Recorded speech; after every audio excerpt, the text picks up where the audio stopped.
با سلام خوش آمدید به اخبار خودتون و اما سرتیتر اخبار. این بار قبل عید مروری میکنیم به سفرهای قبلی محمد و جواد و اتفاقات راه آنها.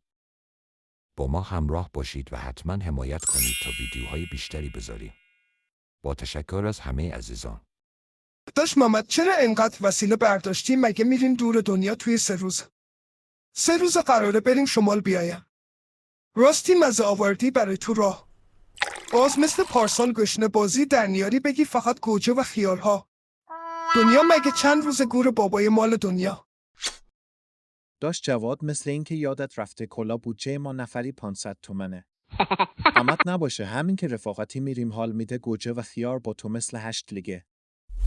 حالا بدو بریم باز دیر نشه ماشین استارت بزن البته اگر تا 5 بار اول روشن بشه. این 6 لیگ نه 6 لیگ انقدر زیاد خوردیم که اسمشو هم قاطی کردیم. راست میگی مامدها واقعا چرا باید هزینه‌های بیخود و الکی بکنی؟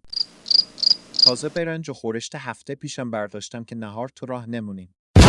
میدونی که معده من به غذای بیرون سازگار نیست. تازه‌شم مگه نشنیدی میگن پیکان و فرقون با هم فرقی نداره. در عوض امید به خدا توی سفر از بین نمیره بپر بریم.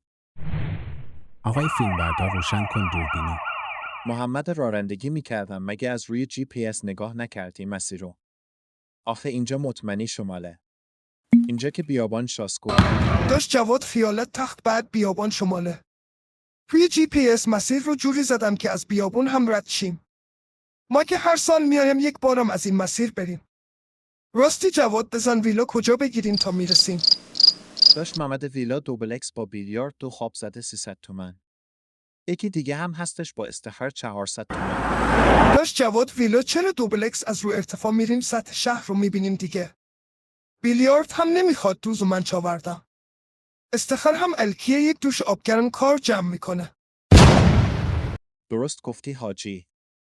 داش محمد اینطور که معلومه هم توی پارک یا جنگل بریم خاطره بهتری میمونه. دیگه من سال دیگه مثل هر سال با تو نمیام. What?